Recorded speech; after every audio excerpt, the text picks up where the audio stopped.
Welcome, everyone, to the November board meeting for Coeur d'Alene's Urban Renewal Agency, known as Ignite CDA. If you'd all rise and help me with the Pledge of Allegiance. Please. I pledge allegiance To the flag of the United States of America and to the republic for which it stands, one nation, under God, indivisible, with liberty and justice for all. Thank you. First up on our agenda is time for public comment. Seeing none, I will entertain a motion for the consent calendar, which is the approval of last month's board meeting, the monthly payables, and the monthly financial statements.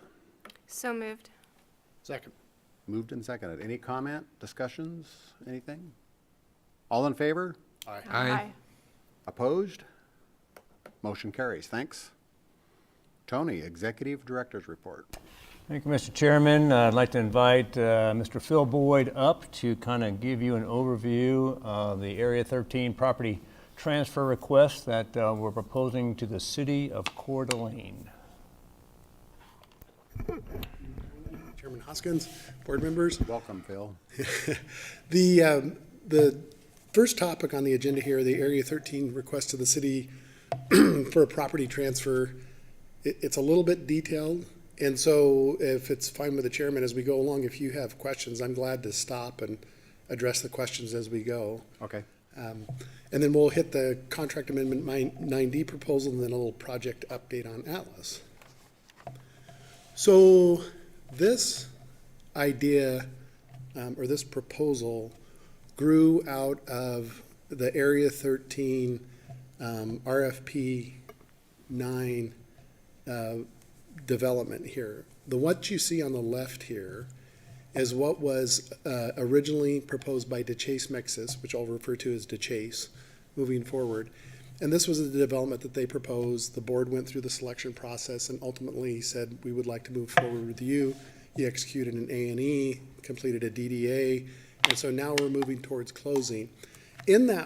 During that time frame, they continue to refine their design concept, and we kind of negotiate back and forth with them. When I say we, the ADRC, the Architectural Design Review Committee, to try to get the development proposal to be in line with the Atlas development standards. So as we move through that process, and they started talking about how they might want to phase their project, meaning they wanted to build this food and beverage on the western end, which is coincidentally called Western proper, is the food and beverage, which is one in Boise if you've been there before. There's two in Boise, I think. And then they would build this residential component later.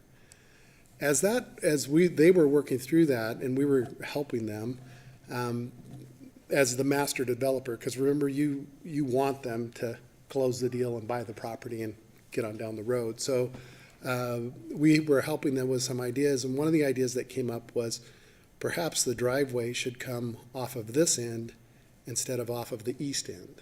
And so as they started to work through that, the architect for DeChase Mexis, we kind of they identified that there's a little bit issue on this side that they could not get fire access down here for the residential component. So as we started looking at that, they said, well, maybe we should ask the city for an easement to build a fire access through there. And as Tony and I talked it through with Danielle and the rest of the team, we thought maybe we should ask the city to transfer that property to Ignite, to transfer the city property to Ignite. So Ignite could then transfer it to the developer, who would then eventually pay taxes on it, property taxes, continue to pay property taxes on it, as long as the city receives some public good benefit out of it. And in this case, the idea was maybe a promenade to connect everything on the north part of the Atlas down to the waterfront trail. This gives a little bit more of an understanding of why they need to do this in phases, and the access needs to be on the west side, is because the parking for the commercial is here. So if you're building the commercial first, you need the parking first. If it were to come through this side, you would have to build all of this parking kind of out of sequence. So it didn't make a lot of sense. So we helped them through thinking through this idea, and it works based on the preliminary concepts. So Tony asked them to put together a pretty detailed proposal on what the promenade might look like. And you can see it would come off of Atlas Road, and for them, 99.99% of the time, it would be a public walking area. It would just happen to be 26 feet wide, and if the fire department needed to drive a fire truck down there, down to here, they could to get to these residential units. They originally started with just a concrete path, and we continued to negotiate with them to put a landscape buffer through here with some seating, try to increase the character of the promenade, so it wasn't just a paved strip or a concrete. It had a little bit of character to it, and I'll say that they did a nice job because they've got some, differing patterns in here. They've connected it with their courtyard here, so it's kind of seamless. So we think it's a pretty good proposal, and it serves dual purposes for both the fire access and the public promenade. And seating, there's seating in here, you can see. I'm going to go through a few slides just to try to add context to it, to make sure the board's kind of got a vision in their mind's eye what you would be requesting of the city of Coeur d'Alene. This is the current boundary of Area 13, the parcel you own. The city, obviously, this is their park property. This is a big open space, so just a play area. It's currently irrigated turf. There's about 7,800 square feet that you would be requesting the city of Coeur d'Alene to transfer from their ownership to your ownership, that you would then transfer to Chase Mixis in exchange for the public improvements I showed you there. Here's another view of it. This is approximate where the new boundary line would be. And this is the more detailed actual survey of it here that shows the area that would be transferred. So that's about the 7,600 square feet right there. That all sound, any questions on it? Okay. So wanted to talk a little bit about the development too, because as Tony and I talked through this, we think it's important that the board understand, okay, if we do this, what kind of development are we getting? What is the quality of the development? And as the board knows, it's been a struggle to find someone that could build on here and kind of hit all the highlights that we liked. No surface parking if you can avoid it. Activation of both the street front and the trail front. How do you do that with a dual facing food and beverage building? If you're going to put residential in there, gosh, it would be nice if it was high quality residential with below grade parking, but then also still retaining a movement of the public through it. And we've talked to their architect and the developer, to Chase, quite a bit about that. And again, we think they've done a good job accomplishing that. You see this courtyard that the public could come through here. There's a set of stairs that go through here down to the waterfront trail. And then also this connection to the fire access promenade and into the park. This is a perspective view of the development. So here's the western proper building. It's multiple stories. It's got an outdoor patio here. This is the residential component. There's 22 units in here, and this is about 8,000 square feet. Here's some elevation views. This is if you were driving along Atlas and you looked over, this is what you would look at. And again, we've worked through, you're kind of seeing the conclusion of 3 iterations with the ADRC.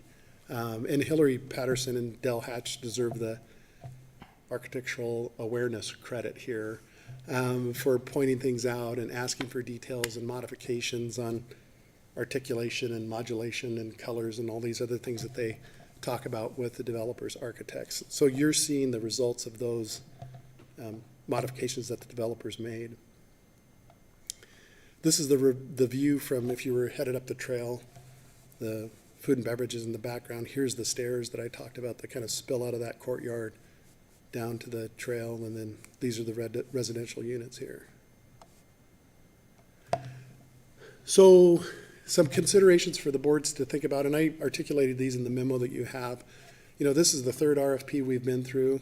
Technically, it's the fourth, because within one of them, we tried to negotiate with a number two at some point and never got through it. So this is about the fourth time we've tried to sell this. This is kind of the last opportunity, because at the end of December, the property will transfer to the city of Coeur d'Alene. The DeChase proposal satisfies the development standards. It would convert lightly used open space to taxable property. There's a double benefit for that promenade access through there. They would build it and maintain it. And that's the other thing that I know is important to, I was gonna say Bill Greenwood, but I should say the city. Because that desire will survive Bill, as fewer things to maintain are desired by the city. And then any utility relocations or adjustments that are necessary because of this would be at DeChase's expense. So that's the, you know, the gist of the presentation. And the request from the board that Tony and I put together here is, you know, is if this is something the board desires, then we would assist with writing a letter to the city of Coeur d'Alene for the council to consider this request. Questions, comments? I would just add that the intent is that we would ask the city to transfer the property to us, and we would immediately grant back to them an easement to the public. It'd be similar to what we just did on the shared use trail, but we would put all the obligation for the maintenance on the developer as opposed to the city. So that would happen simultaneously. So the city would transfer the property to Ignite, and we would immediately transfer or give them the easement that would, for the benefit of the public, and permanent easement. And then from there, we would move forward to close with DeChase. And the easement follows the property, Right. right? Okay. Go ahead, Dan. Well, I just say, yeah, I really like this plan. You know, again, kind of remembering that, putting it in context of the entire project. And it's always been that we've presented, it's going to be a balancing act between, you know, what the public wants and lots of the park and open space, which I think we've done a terrific job of. And this is going to be even more. And I have no problem whatsoever in the whole grand scheme of things of that, you know, 30-foot wide that they have, you know, easement access, but the end result is it's still public access. And really, I think it's be great to have that kind of cut through there. And then, you know, we've been from the very beginning trying to get some food and beverage in that very prime thing. And it sounds like, yeah, we held out and got a good one there with Western whatever. But so anyway, I think it kind of checks the boxes, and for me, so I'm very supportive. I think it does what we need, and to just keep the thing moving so that we wrap it up within the time frame of what we're working with now, and one more phase done. So, And just to add a comment, so the timing on this would be that we would kind of facilitate, you know, the engagement with the city as necessary, and bring this forward to City Council at the December 5th council meeting. We've been working with Randy Adams and Hillary Patterson at the city to kind of facilitate this, so we'll kind of get that all orchestrated. So if the board is willing to approve this tonight, approve the request to the city of this property transfer, we'll get the mechanics in place to make this happen by December 5th. And then we'll also have to bring the easement back to you. It wasn't on the agenda for tonight because we were originally contemplating the property transfer happening through a boundary line adjustment. So when we reworked it per Randy's request, we added the easement on. So we'll have to do a special meeting, short, sweet special meeting for you to be able to have opportunity to review and consider that easement. Okay. Any other comment? Sarah?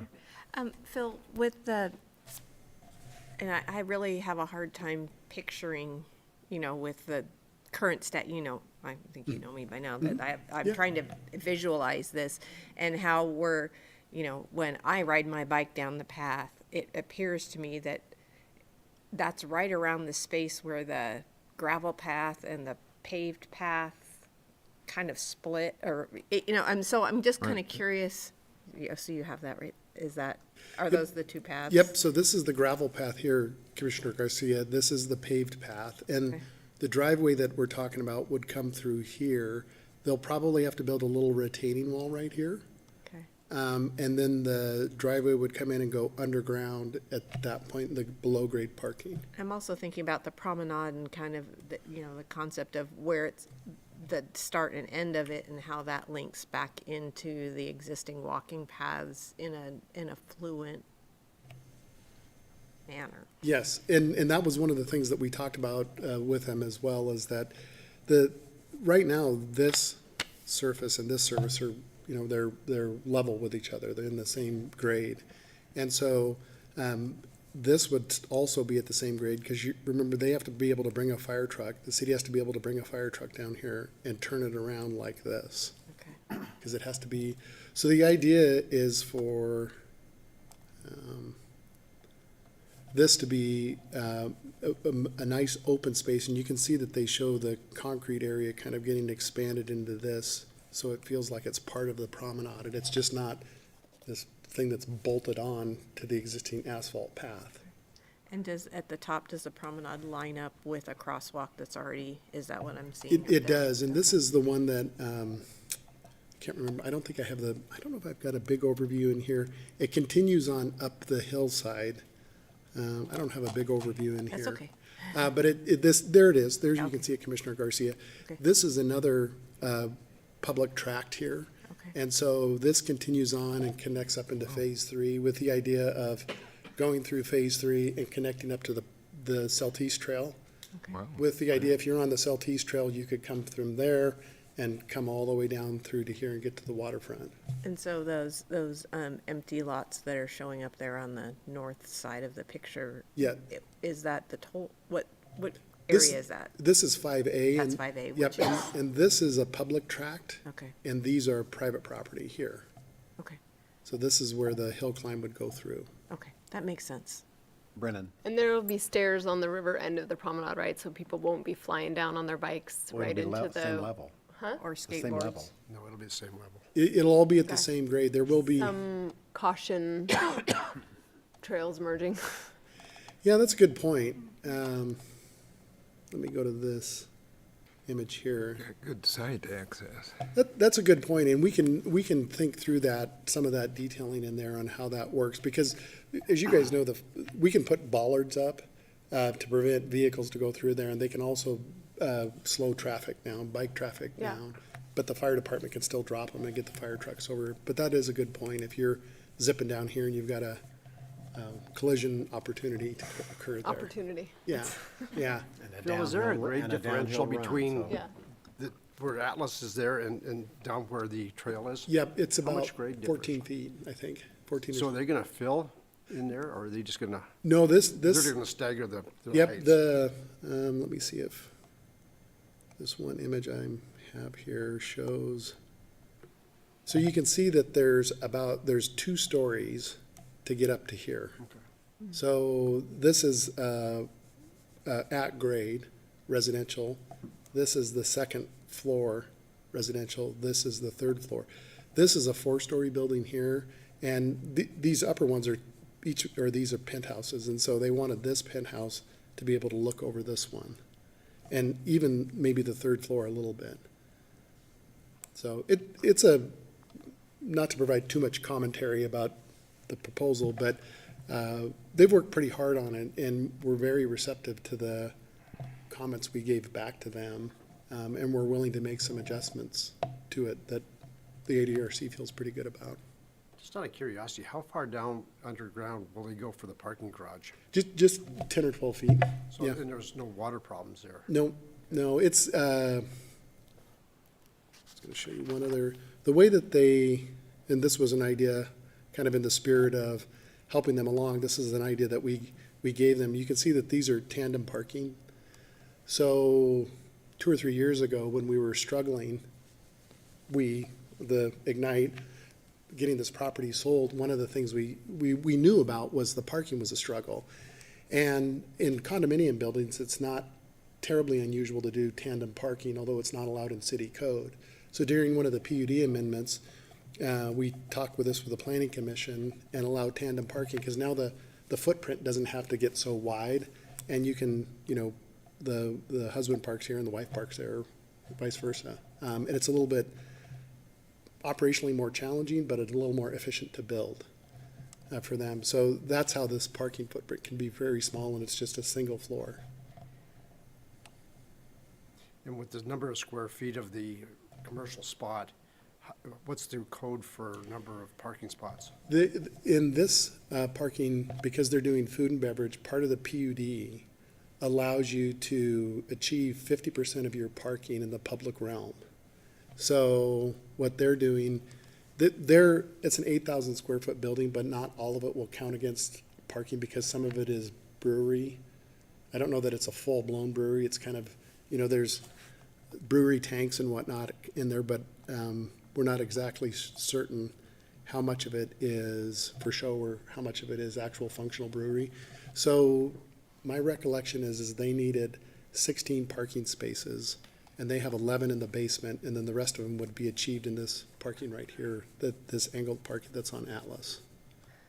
So again, it's one. 11, that's interesting. Yeah, but the idea is that people, if there's so much parking over at the parking lot at the park, at the waterfront park, that you could park there and walk in.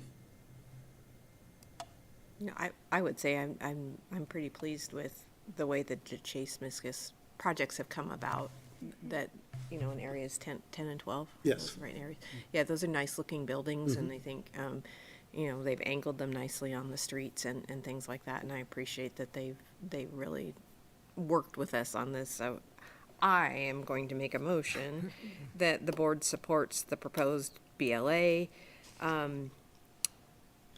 and that we send a letter that we, I took the liberty of maybe drafting a motion that might. wouldn't that be awesome?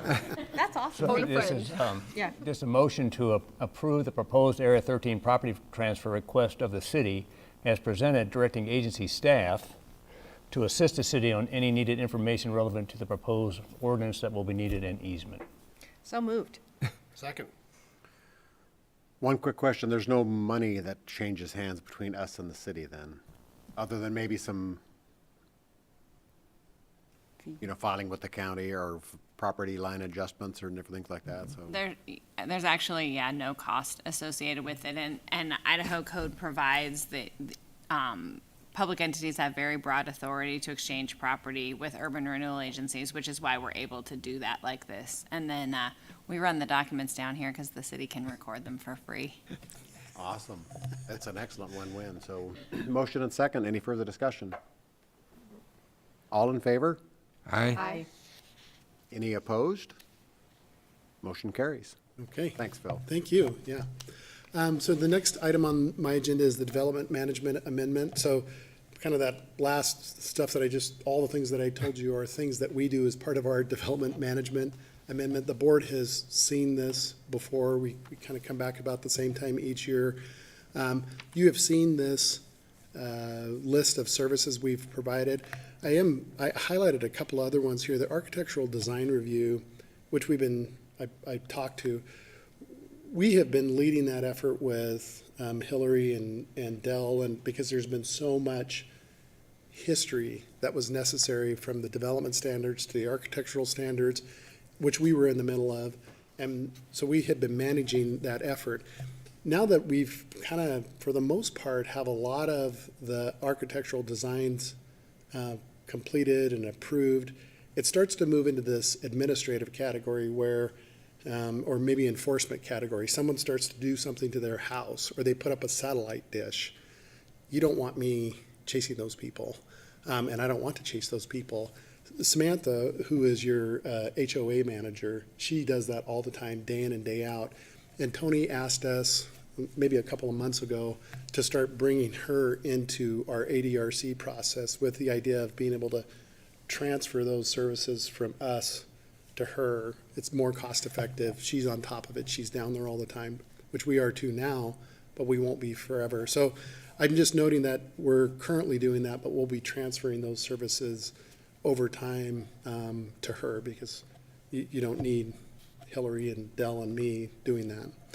Project accounting is something that we started doing maybe a couple of years ago, because your audit gets really complicated when we're building stuff in different districts, and then you have to transfer those into a sale, so our CFO and our project engineer, Jack, have been working with your bookkeeper and your auditor to make sure all the books are reconciled appropriately. So when Scott comes here, there's been quite a bit of effort behind the scenes that we've worked with him on to make sure those numbers are all dialed in. So that's a service we've started doing. All these things we do at Tony's direction, so we just don't go off and do stuff. We'll talk to Tony about it and say, hey, the driveway is an example back here. They're really struggling with figuring this out. Do you want us to help them? And Tony, how long is it gonna take? We can probably do it in 2 or 3 hours. But it stimulates them with the idea, because for the architect to go figure that out might be a challenge. But we know so much about the site. So, let's see. This is the other interesting metric. Right now, the total development management bill, which is what it takes to do all the architectural, sell the properties, do the RFPs, on our end, on my team's end, it's about 2.1% of the land sale value, which we think is a pretty good bargain compared to what real estate transactions would typically be. I mentioned some of the larger efforts we've done this year. Phase 3 attainable housing scenarios we talked about, and then a big financial model update that Heartland did that the finance committee saw, and I think it made it to the board as well. 2024, the big efforts I'm seeing, again, assuming that the board decides to move forward on these things, is an attainable housing analysis continuation on phase 3. What's the deal structure look like? How do you make that perpetual if that's the decision? And then hopefully an RFP at some point. Design review we'll keep doing. And so the proposed amendment is $175,000, which is the same it was last year and the year before and the year before. Glad to answer any questions if there is any. I was gonna ask Tony, so the 175 has been a not to exceed number? Yes. How much of that have we spent over the last 3 years, each year? I think all of it, yeah. All of it? Yep. Okay. So we're about, I think we're out of, Yep. the Okay. Amendment 9C has been spent, so. Okay. Okay. Thank you. So we're looking for a motion. Tony, did you craft a motion for this one as well? Pretty basic. So, just a motion to approve I the make Welsh a Coma motion that we Contract approve the Amendment Welsh 9D. Coma Contract Amendment 9D. Second. Moved and seconded. Any discussion, comments, questions? All in favor? Aye. Opposed? Thank you. We'll continue to forge ahead. Moving on to project updates. This idea actually came out of some work we were doing under the development management deal to, originally, the board might recall, when we put out the RFP for 18 and 19, so it was 9, 16 through 19 areas. There were 2 proposals that came in, Toll Brothers and the Smock proposal. This area was originally intended to be townhomes. And we went through a pretty good analysis for the board on the pros and cons, the monetary parts of it. Both of the proposals required some infrastructure changes. So the contractor was literally building this section of street. They put all the sewer in, put all the water in, hadn't put the services in, and we stopped them. Because the board had to make this decision, are we gonna do Toll Brother Townhomes on 18 and 19, or are we gonna do Smock Twin Homes? So we put some financial numbers together. It had the infrastructure numbers in it as well, the changes to the infrastructure, so the board was comparing apples to apples, and ultimately you decided that the twin homes, the Smock Twin Homes, were the desired solution. So, and remember, the contractor had put in the sewer main line, put in the water main line. There were 4 sewer services in here for the townhomes. There were not 20 sewer services for the twin homes. So we had anticipated going back, abandoning the 4 big ones and putting in 20 small ones. The challenge is the sewer line is 20 feet deep right here. And we anticipated that and had estimated a premium. When we finally went back to start working on the design, you're building underneath the water line. So you actually have to mine underneath the water line. I was getting nervous. The project engineer, Jack, was getting nervous. And at some point, we came up with the idea, wait a second, I wonder if the city would let us build a new sewer line in this alley. So we worked through that with Larry Parsons, and they also don't like the idea of having such deep sewer services. So we're gonna turn all the sewer around for 18 and 19 and save $50,000. So that's a good story, so I thought I would tell the board that, plus it's an update. But that was one of the things that actually came out of Jack, our project engineer's brain, and it's a good thing, and thankfully Larry and the wastewater group approved it. Any questions on that? So why is it cheaper? Because this sewer line will be about 6 or 7 feet deep. But the other one's already in though, right? Right, but you're digging down 20 feet. And you're digging underneath this water line, and you have to put the trench boxes, you have to stack trench boxes up, and it's extremely slow to build these sewer services when they're that deep. And so the price just goes way up. It's about an additional, I want to say it was an additional $6,000 of service to build that. And the first thing we did is went, not to battle, but we started negotiating with Le Riviere. And then after a while, as they were justifying their expenses, that's when we started heading down this path of, gee, I wonder if the city would allow us to build it here. And they actually liked the idea, because deep sewer services are not a great thing. So it'll just be left abandoned then? The 4 that are there, we will dig down to those 2, cut and cap those, and those were the big ones for the townhome. But the sewer is still active. It still picks up all the sewer from these homes along here. I didn't explain that very well. Yeah, these homes here and all the homes over here go into this sewer line here. So that sewer line is still active. Yeah, I should have pointed that out. Thank you. Little update on Ramsey Pit, our favorite repository for unsuitable soils. This is the kind of the finished grade that you see happening here. We ended up hauling 470,000 cubic yards of material there, which we filled the pit a little fuller than what we had anticipated, and ITD graciously said, okay.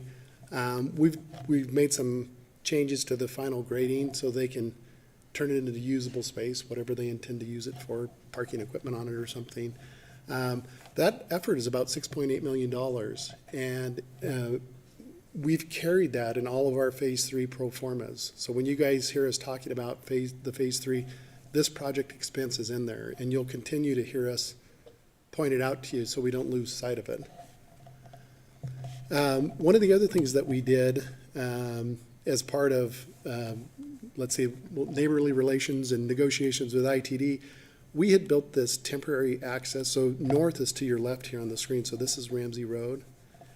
And in order to be able to cycle the Le Riviere trucks through there very quickly, we had worked with ITD and the city to build a temporary access right here. The trucks came in here, went in, dropped their material, and then came out on Marie. And so it made it very efficient, because we were trying to reduce cycle time to reduce costs. So we built this intersection. During that process, we started working with ITD about the idea of paving this so they could turn it into a permanent drop right or entrance here, because they bring all their snowplows in this way. Currently, they bring them through Marie. But when the snowplow gets to Marie, it's so long, if there's somebody in a westbound left turn bay, ITD can't turn right with their snowplow. So they sit there. The cycle goes through on the signal. Traffic backs up. People start honking. They start calling the city of Coeur d'Alene. They call Todd. They call ITD. Why won't these people move? And so as we started working through this, and Tony had asked us to make it, we ended up making it part of the overall deal with them. ITD was thrilled to make this happen, or for us to do this. So you can see this just happened the other day, last week maybe.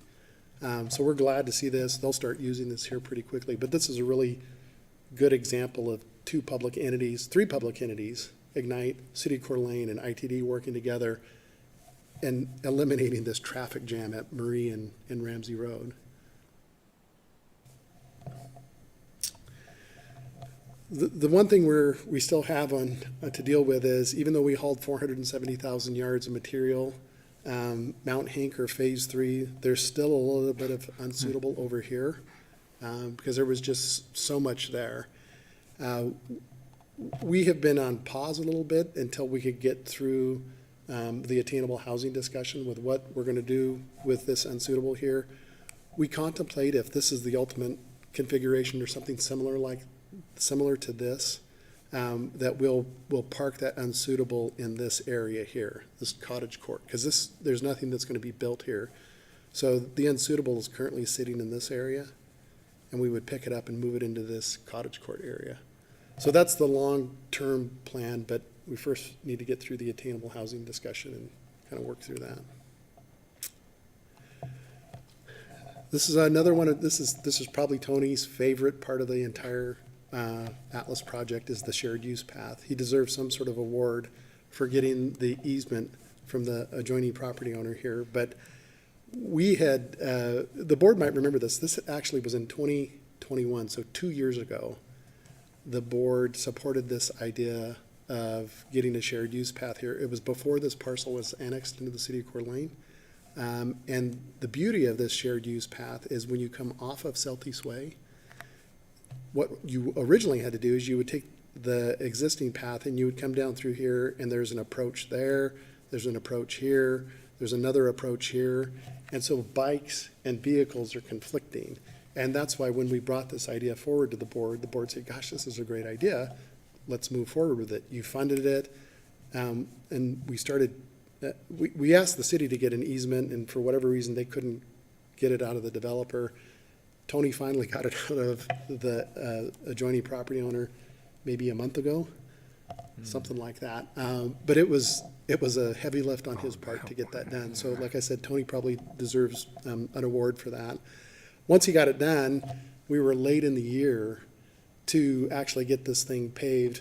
To the developer's credit, he allowed us to go through his property and actually use his paving contractor to do the work. And so you can see, this is the work getting done here. And you can see the steam coming off the asphalt and whatnot. I also threw this picture in because, you just love the things that happen like this. Our Jack, our engineer, was out here, and actually he was coming into work and it was raining, and he thought, I'm gonna run over there to make sure they got the drainage right. And so he runs out there and takes this picture, and you can see the water coming down here and how it goes right around the catch basin.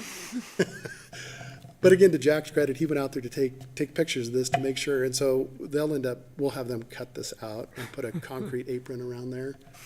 So it collects the drainage and takes care of that. But this is a good shot. This is the River's Edge garage is over here, and then this is area 12 here. And all of we got this easement very early from Chase Mexis, and we actually went and built all this stuff on the easement, the curb and whatnot ahead of time. Last thing I have here is just a schedule, and we don't need to look at this in detail, but these are all the major elements of the upcoming work for Phase 2B, the stuff up on the top. The contractor is going to start working on the water services. We'll move into sewer, do a bunch of concrete work during the wintertime as they can. And they choose to do that. They choose to heat the ground. They choose to blanket their concrete because it keeps their crews going, but that extra cost is on them. And then kind of at the end of June or July, as I mentioned to the board, we should be finished up with Phase 2B. Excellent. That's what I have. I'm glad to answer any questions if you have any. Anything for Phil? Go ahead. Well, I'm maybe a little afraid to ask, but with that great, solution on Area 13, remind me if the dock has already sailed as far as, way back when we hoped to have some public dock for boaters to come along and go to that great restaurant is that still is that totally out of the, I think it's out of Ignite's world. Okay, Because we had, Okay. and you might remember, Commissioner English, that we literally had a joint session of city council and the urban renewal board here. And Ignite had proposed to the city council, gosh, what do you guys think about us funding some docks in the Lake District? yeah, Next to the park there, because people could come in, they could use the bathrooms, and it wasn't high on the city's list at the time. yeah. And so the docks didn't get Right. funded, so the Lake District's But closed. maybe somewhere, but that's Yeah. okay. Yeah, That's okay. but Yeah.